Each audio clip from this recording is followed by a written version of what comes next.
So we are asked to find the natural log of 30. Let's see, let me see my, oops, sorry, I think my screen's a little off here. One sec. There we go, that's a little better. Sorry, yeah, there we go. So many things to make sure it look right. Apologies. Yeah, that's better, okay. And we're given that the natural log of 2 is approximately 0.7, that the natural log of 3 is approximately 1.1, the natural log of 5 is approximately 1.6, and the natural log of 7 is about 1.9.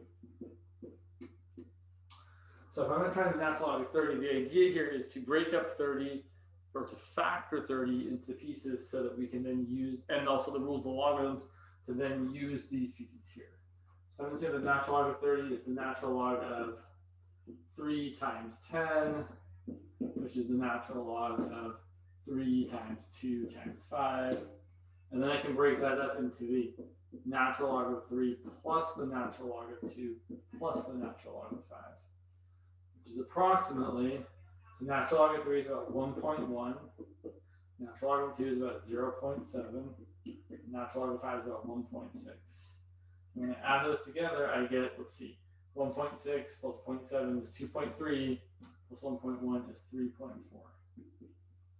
And I just want to check something actually. If we calculate natural log of 30 on our calculator, then we get about the same thing. Sometimes, so I will point out that occasionally if you do it on the calculator versus using the approximations given here, you might get an answer that's off by like a place in the decimal. That's okay. You should definitely go with the answer you get here, not with what your calculator says.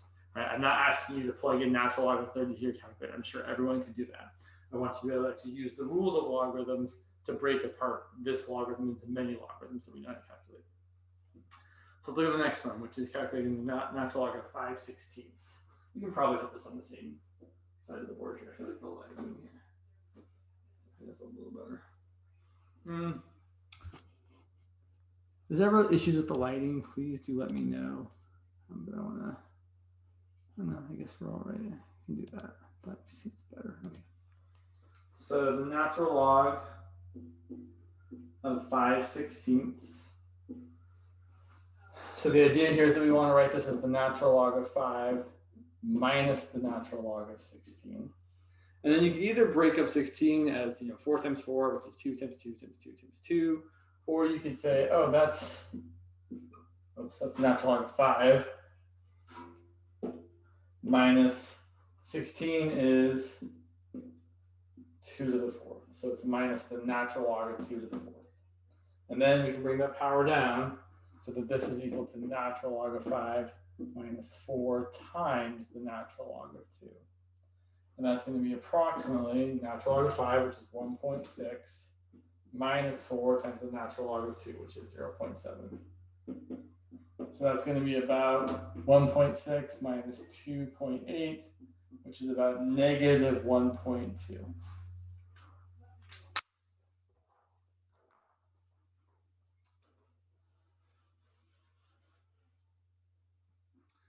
I'm going to throw an extra one at you because there's one I want to definitely talk about. Let's say I have the natural log of,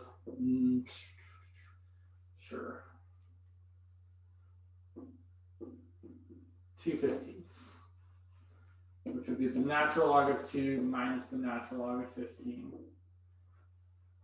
which would be the natural log of 2 minus the natural log of 3 plus the natural log of 5. I'm making a small mistake here that I'm going to point out. So I definitely saw a few people on the homework make this mistake where they subtracted this but didn't subtract this here. But the problem is, if I'm subtracting the natural log of 15, well, the natural log of 15 is equal to the natural log of 3 plus the natural log of 5. So I still have to be subtracting all of that. So it's going to be the natural log of 2 minus the natural log of 3 minus the natural log of 5, which is going to be approximately 0.70 minus 1.1 minus 1.61. Is that right? It's 1.6, sorry. Probably is 1.61, but so then that would be approximately let's see. 0.7 minus 1.1 is negative 0.4. Minus 1.6 is negative 2. Professor. Yeah. Why would you subtract the natural log 3 and 5 if it's addition? Well, Or because can you explain that a little more? what's that? Can you explain the Sure. why you would So subtract? it's totally true that the natural log of 15 is equal to the natural log of 3 times 5, which is equal to the natural log of 3 plus the natural log of 5. And we could actually calculate this, right? This is approximately 1.1 plus 1.6, which is 2.7. So here's the thing. What this really says right here is that this is approximately, so natural log of 2, which is 0.7, minus natural log of 15, which is 2.7. Okay. But here's the thing, right? So, and same thing here, right? This is not 0.7 minus this. So natural log of 3, which is 1.1, plus natural log of 5, which is 1.6. But I have to subtract all of this added together, right? Natural log of 15 is 2.7. Natural log of 15 is still about 2.7.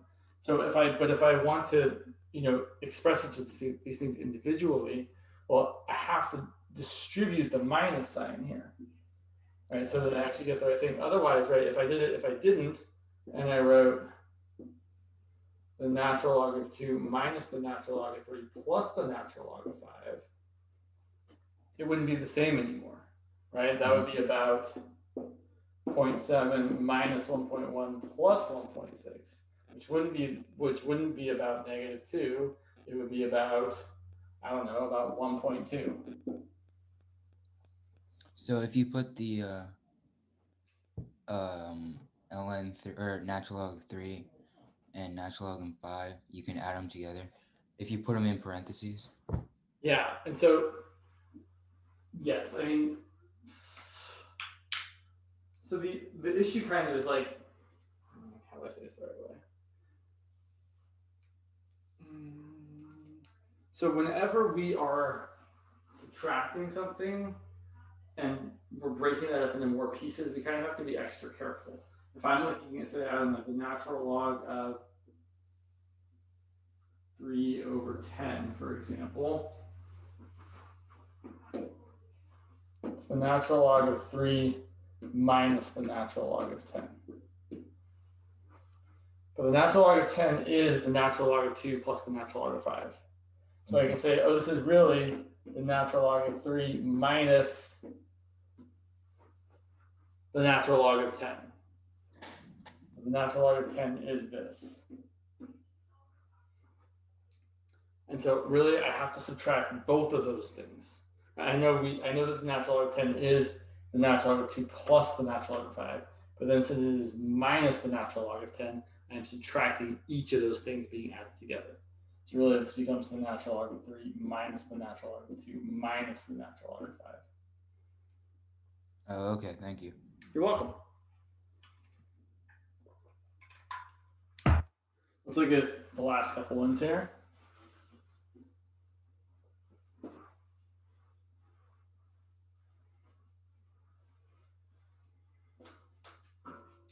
So you have the natural log of the cube. Is that the cube root?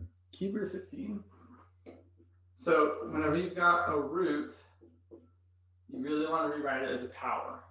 So natural log of the cube root of 15 is the natural log of 15 to the 1/3 power. And then since all of the stuff is to the 1/3 power, I can bring that power down in front and say it's 1/3 times the natural log of 15.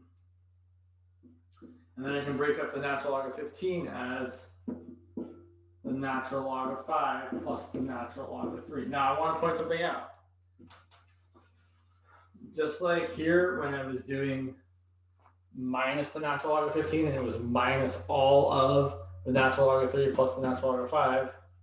Here, if it's 1/3 times the natural log of 15, it is 1/3 times all of the natural log of 5 plus the natural log of 3.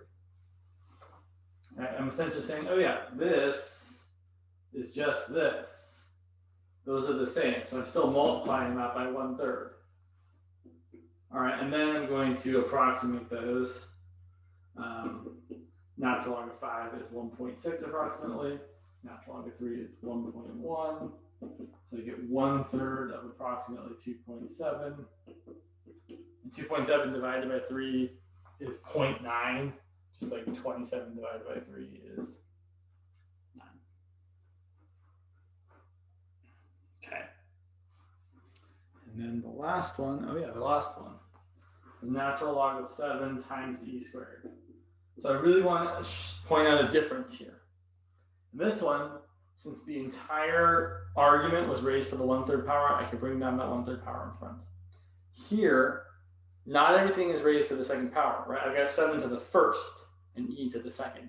So I can't bring down any powers yet. I can only bring down a power if it's the power on the entire thing. But I can break this up as the natural log of 7 plus the natural log of e squared. And then I can bring down that power of 2.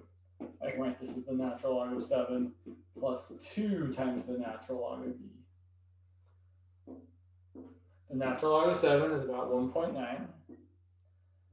And the natural log of e is just 1. I know it's not on our list because we don't need it on our list.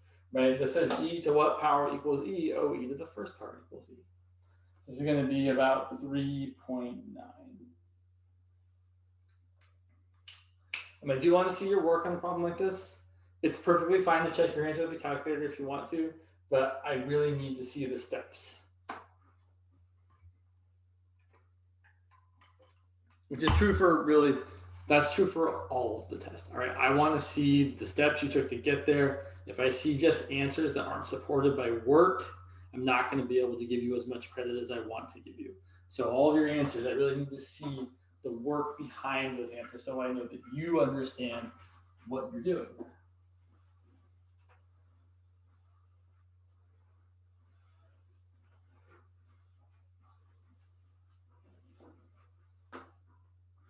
Okay, let's see. So moving on to problems 2 through 7, graph each of the following, showing all intercepts and important points. So when I say intercepts... Oh, wait, Professor, can you turn the board over again? I didn't finish writing something. So okay, thank you. You're welcome. For the graphing problems, if it's a parabola, in addition to the intercepts, I expect you to graph the vertex. If it's a line, I just want the intercepts. If it's a circle, I actually don't want the intercepts, so I will specify that if it's a circle. You don't have to find the x and y intercepts or a circle, but you do have to find the center, which I know technically is not a point on the circle, but it's still an important point. And you have to find the radius so that you can graph it. And I'll talk more about graphing a circle in just a second. But let's look at problem 2. So f of x is equal to x squared minus 6x plus 5. So that's a parabola. We know it's a parabola because it's a second degree polynomial. So I know I need to find the vertex, the y-intercept, and x-intercepts if there are any. I'm always going to look for the x-intercepts last. First and foremost, the vertex. And the first part of the vertex is the x-coordinate. So I'm going to find the x-coordinate by doing negative b over 2a, which is negative 6 over 2 times 1, which is positive 3. The y-coordinate of the vertex I'm going to find by plugging in 3. It's going to be f of 3, which is going to be 3 squared minus 6 times 3 plus 5. Simplifying that, you get 9 minus 18 plus 5. 9 minus 18 is negative 9, plus 5 is negative 4. By the way, something I've noticed over the years of looking at parabolas is whenever, after you've found your x-coordinate of your vertex, when you plug that in back to the function, it's always true that the square thing and the x thing are going to be opposite signs.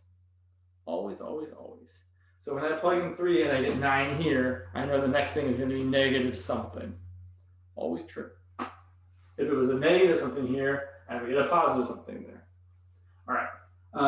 So then our vertex is the point.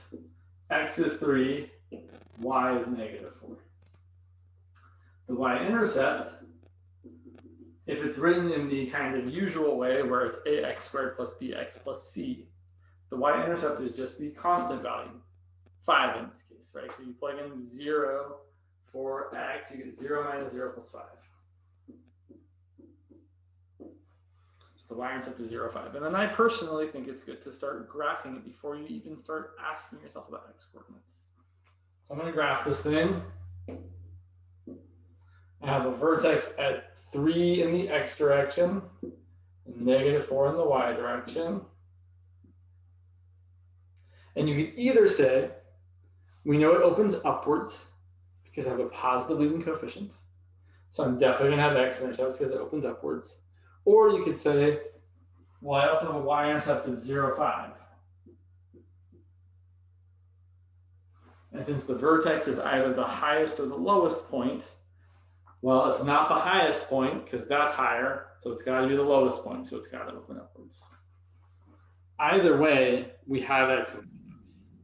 So to find the x-intercepts, we're going to set the whole thing equal to 0.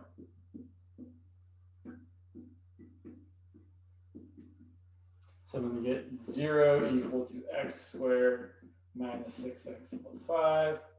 Hopefully I can factor. I can factor. This factors as x minus 5 times x minus 1. Those multiply the 5 and they add to negative 6. So my x-intercepts are x equal to positive 5 and x equal to positive 1.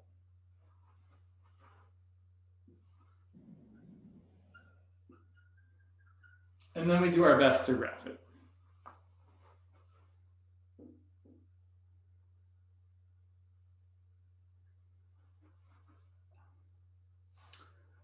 Other questions I could ask about this parabola, just not that I'm asking it here, but I might as well point it out. I could ask you, what's the maximum or minimum value? So in this case, do we have a maximum or a minimum? Minimum. Definitely minimum, and the minimum is the y value of the coordinate. So the minimum value is negative 4.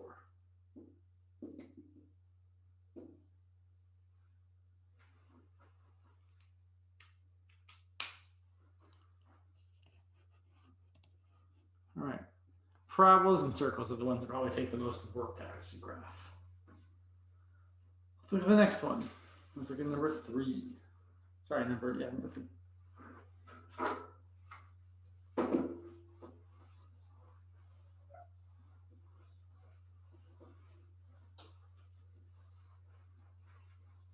If there are things you specifically want me to cover, certainly don't hesitate to ask. So 3, I'm going to graph y equal to 1/2 x plus 3. We know this is, 1/2 x minus 3. Sorry.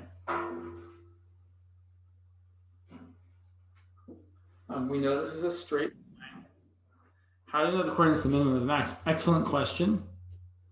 We know that the coordinate is the minimum. Well, so there's a couple ways. You can either just say based on the graph.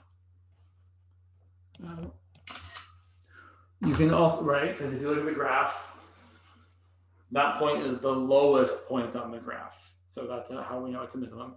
You can also say that I know it's a minimum without graphing it because I have a parabola that opens upwards. And so I'm looking for the value that makes it the smallest because we know it opens upwards. But I mean, mostly for me, it's based on knowing what the graph looks like. If I know a parabola opens upwards, has a minimum because there's a bottom at the vertex. If I know a parabola opens downwards, I know there's a maximum at the top, which is the vertex. Hopefully that answers your question, Alejandro. So to graph this line is like the best case scenario if you have to graph something because it's usually pretty straightforward. We're just going to find the intercepts. You know it's a line, by the way, because you have x and y both to the first power and no other powers.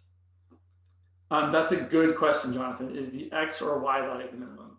So the minimum value is the Y value.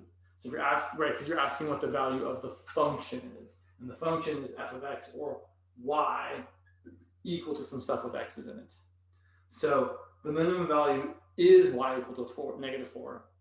You could also say the minimum value occurs at X equal to +3.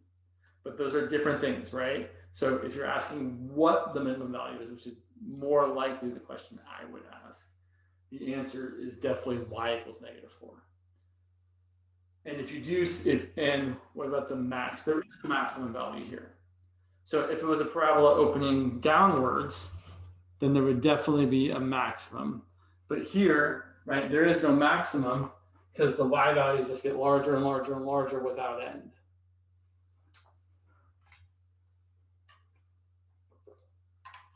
Good questions. I feel like there's something else I wanted to say. No, I guess not. Oh, so if for some reason you said the maximum, or the minimum was at the vertex 3, -4, I would want you to be more specific and tell me that the minimum, if I was asking for the minimum value, I need you to tell me, oh, the minimum value is Y equal to -4, if I'm asking for a max or a min. Back to this line, which is way easier. The Y-intercept we set X equal to 0. We get Y equal to 1/2 times 0 minus 3, which is -3. So our Y-intercept is the point 0, -3. Our X-intercept we find by setting Y equal to 0. So 0 equals 1/2 X minus 3. Typically finding the X-intercept is a little bit more work. I'm going to add 3 to both sides. So 3 equals 1/2 X. And then I'm going to multiply both sides by 2. So that 6 equals 2 times 1/2 X. But 2 times 1/2 is just 1. So 6 equals X. So the X-intercept is 6, 0. Do you remember, right, when you're writing coordinates, it's always the X coordinate first and the Y coordinate second. If you ever aren't sure, just remind yourself that it's alphabetical. X comes before Y, so X comes before Y.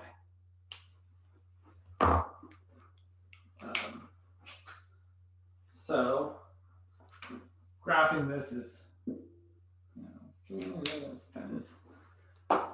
going through pens like, I don't know,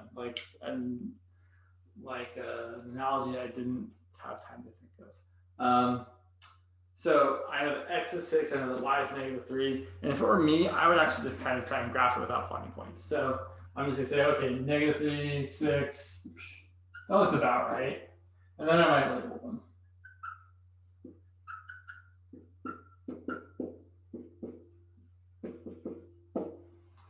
And that's it. That's all there is to a line. X coordinate, Y coordinate, you're kind of done. And see, my green pens are still good here.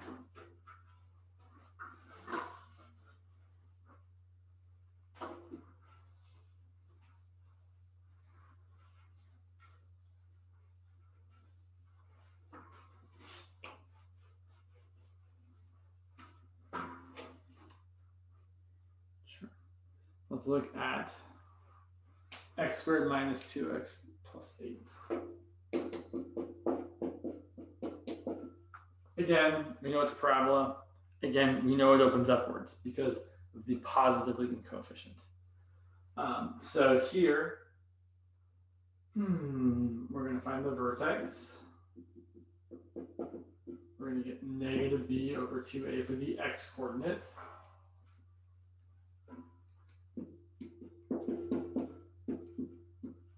Which is -2 over 2 times 1, which is 2 over 2, which is 1.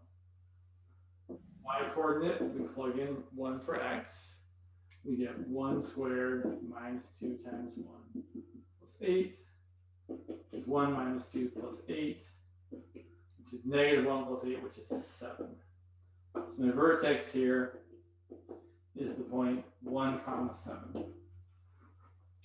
And my y-intercept, we said x equal to 0. If x is 0, y is 0 minus 0 plus 8.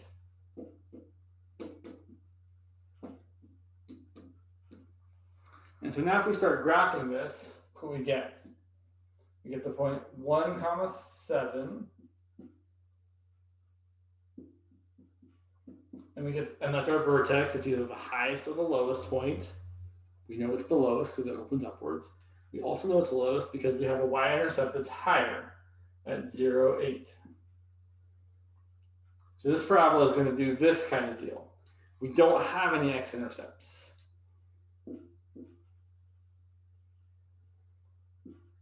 You don't have to, but you can plot another point that kind of is the mirror image of the intercept.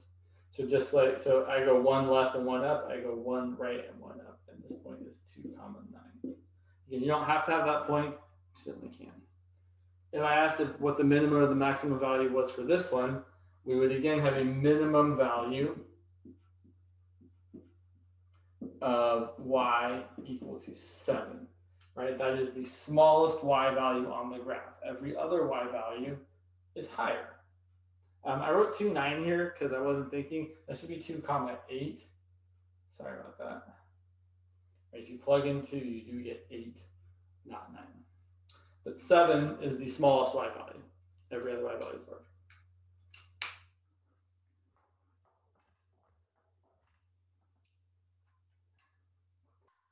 Let's look at the next line.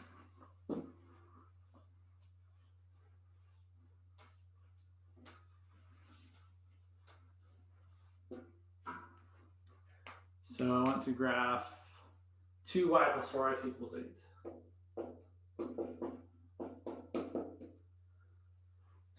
And I will tell you, you could certainly solve for y if you want to.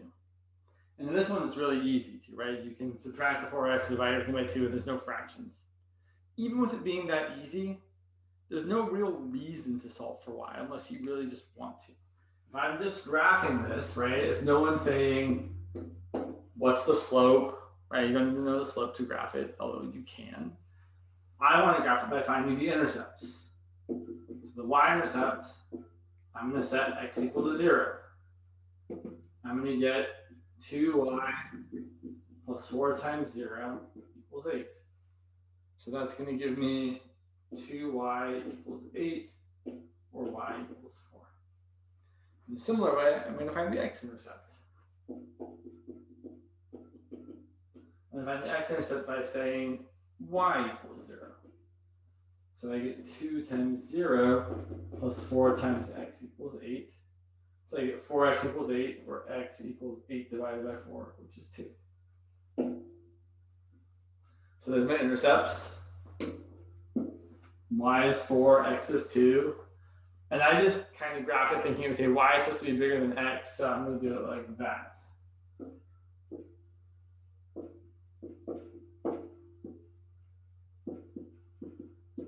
It's easier to draw the line first and then label the points versus labeling a bunch of points and then trying to make your line go through those points exactly. But whatever way you want to draw it, it's fine. Yeah, it's all the graphing lines again. Graphing lines should be like, yeah, I'm graphing a line. It's super straightforward. I'm dropping things. Sorry.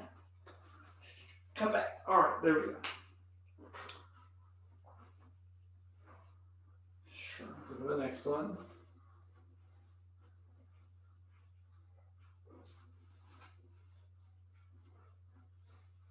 The next one is a circle. Take a look real quick here.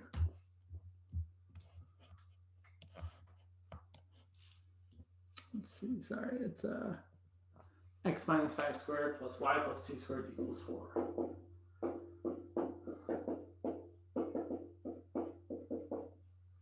So the way you'll know something is a circle is you'll have x squared and y squared. Right? Those are the only kinds of equations we have that where both x and y are squared. So this one's written in the nice way. Right? I could also imagine giving you guys one where it's not written in the nice way. But here, the center is the values of x and y that make both of those things 0. So if x is 5, 5 minus 5 is 0. If y is negative 2, negative 2 plus 2 is 0. So here's my center. What's my radius? What do you guys think the radius is?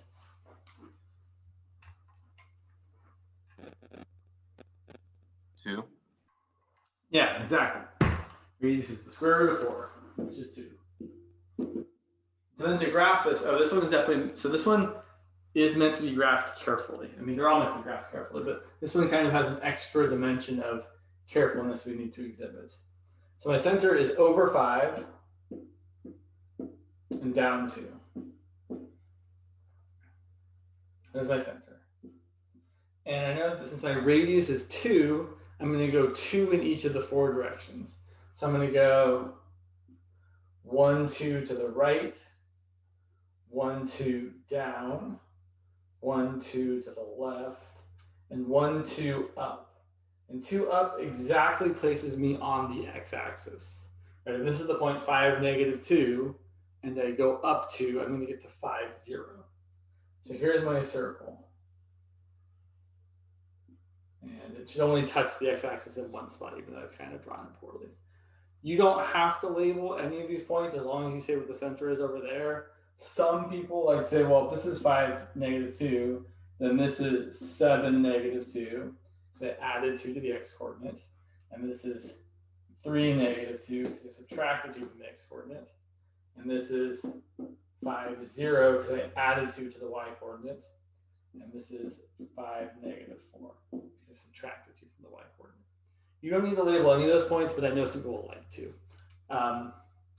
This one we did end up labeling the only intercept because it happened to be one of our 4 points, but again, you wouldn't have to label that point. I do think we should look at a more challenging circle because I will almost definitely ask you more. So that's it, right? That's the whole graph. Find the center and then go the radius right, the radius down, the radius left, the radius up, whatever the radius value happens to be.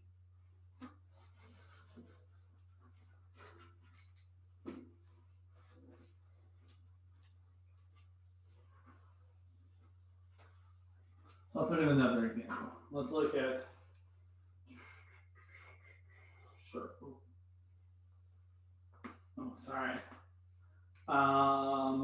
let's look at x squared plus y squared plus 2x minus 6y.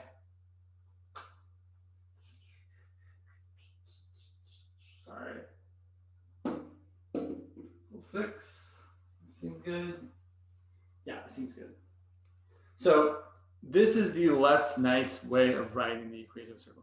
Will there be these kind of problems and more on the midterm practice module? This is from the midterm practice module, Alejandro.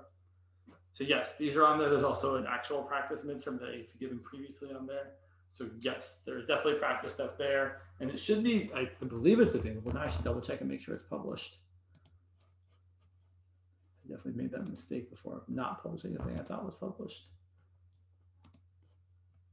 Ha, it's not published. Yeah, good call there. Now it's available. Sorry about that. I had kind of intended for you guys to be able to look at that before today, although today's fine. So yes, now it is there. You can actually see the thing that I said you should look at earlier. Thanks for asking, Alejandro. Good question. In general, if you don't see something that I'm talking about, I usually mean for you to be able to see it. So always good to ask. Good call. So this is a circle. We know it's a circle, again, because we have x squared plus y squared, right? X squared and y squared means a circle. In this case, though, we have to do the thing where we complete the square for x and for y before we can actually find the center and the radius. So I'm going to rewrite this as x squared plus 2x. I'm going to leave myself some room. I'm also going to have y squared minus 6y. I'm going to leave myself some room. It's going to equal 6 plus the 2 things I'm going to add here. And the 2 things I'm going to add here, I'm going to get by taking the coefficient of the term to the first power. So I'm going to take my 2, I'm going to divide it by 2, I'm going to square it. That's 1 squared, which is 1. And that's what's going to go up there. Same deal here. I'm going to take my -6 divided by 2, square it. That's -3 squared, which is 9. That's what's going to go up there. But if you add things to one side of an equation, you have to also add them to the other side of the equation. So since I added 1 here, I'm going to add 1 here. Since I added 9 here, I'm going to add 9 here. Now, the point of doing this is that on the left-hand side, x squared plus 2x plus 1 can be written as x plus 1 squared. In a similar way, y squared minus 6y plus 9 can be written as y minus 3 quantity squared. In fact, the number, so it's x, plus a thing squared, y plus a thing squared. The thing that goes right there is the half of that number. So 2 divided by 2 is 1. Oh, I get x plus 1 squared. -6 divided by 2 is -3. Oh, I get y plus -3, or y minus 3 squared. Equals 6 plus 1 plus 9 is 16. So my circle has a center that is x is -1, because -1 plus 1 is 0. And y is +3, because 3 minus 3 is 0. I have a radius of 4. Square root of 16 is 4. So then I would graph this thing. And I guess I might have enough room over here. It's going to be a little sketchy. So my center is -1, +3.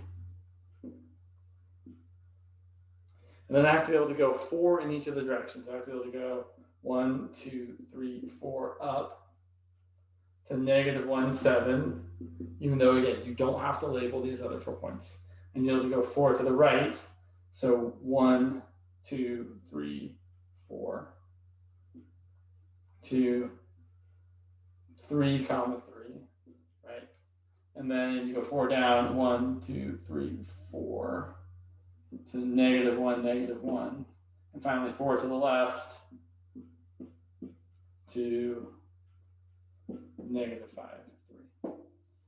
One thing to be aware of that I've seen people miss before is that they don't count the x-axis or the y-axis as 1. So like when I'm going, 4 to the right, I'm going 1 to the right to get to the y-axis, and then another 1 to get to 1, another 1 to get to 2, another 1 to get to 3.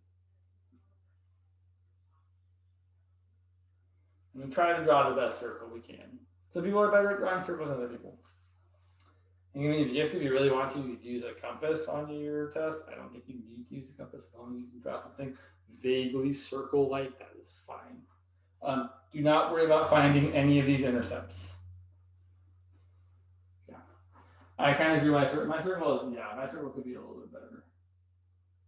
That the top there should actually look like the top.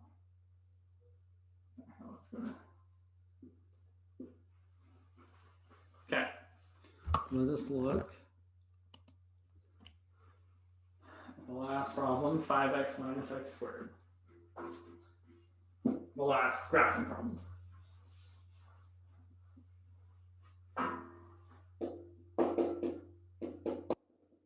So again, I recognize this is a parabola because I've got x squared and I don't have y squared, right? If it was a y squared and an x squared, it would be a circle.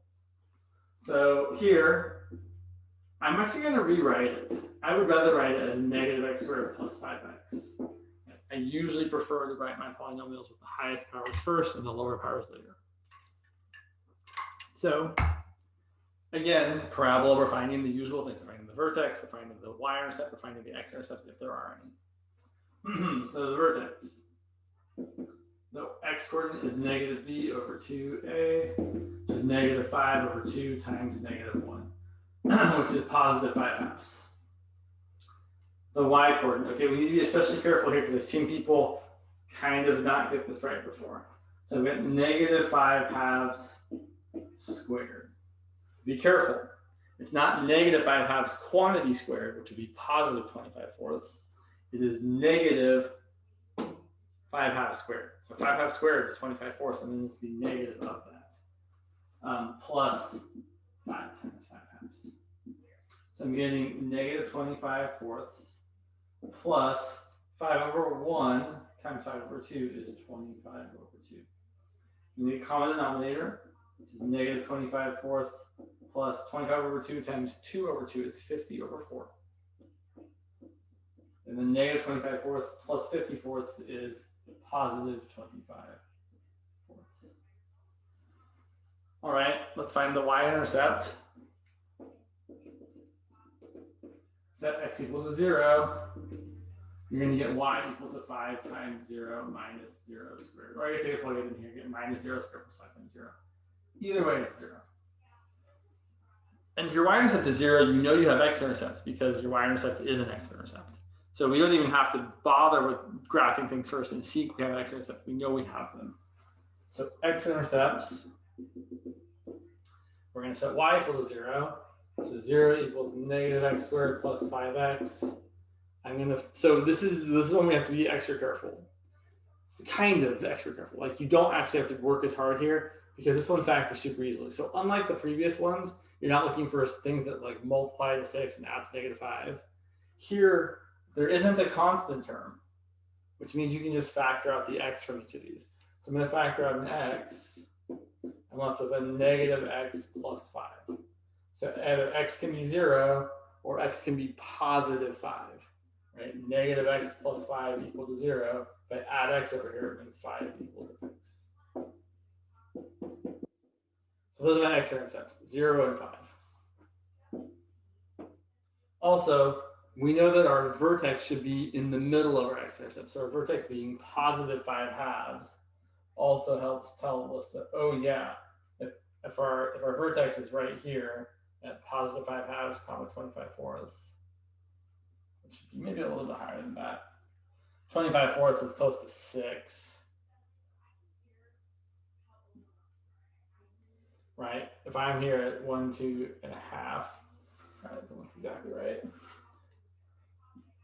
Right, I know that my x-intercept should be equally to the left and to the right. Right, so it would be weird if I accidentally got negative 5 here. It's like, oh, there's an intercept there and there. There can't be intercepts there and there and have a vertex there. So then this does this kind of deal.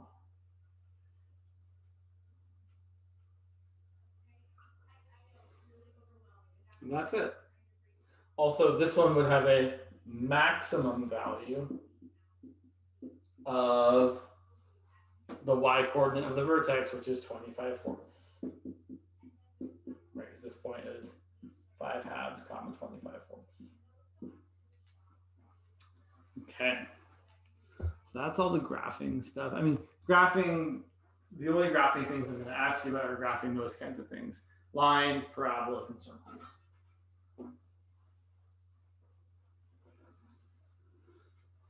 I know we're almost out of time, but let's look at a couple more things. We'll definitely, so my plan is to do the rest of this on, I know we didn't get through a lot of it, that's because graphing always takes a long time. My plan is to do the rest of this on Friday before the midterm is released. So again, Friday's optional, but I would imagine you all want to come. I want to see you. So log is 27 of 81 equals x. Again, I will mention, you could totally use the calculator to do this. But if you just write that the answer is 4/3 and don't show any work, I'm not going to be impressed. I want to see the work so that, I mean, you should work on impressing me, but I'm not going to be satisfied, right? I want to see that you know how to get from this to 4/3. So there's a couple ways you could do this. The way that probably makes the most sense is to rewrite it as an exponential equation. 27 to the x power equals 81. And then we have to recognize that both 27 and 81 are powers of a common base. That common base is 3. 7 is 3 cubed.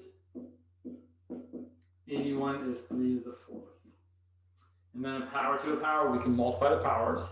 So I really have 3 to the 3x equals 3 to the 4th. And then when the bases are the same and things are equal, that means the powers have to equal each other. So 3x has to equal 4. So x has to equal 4/3. So that's our answer, 4/3.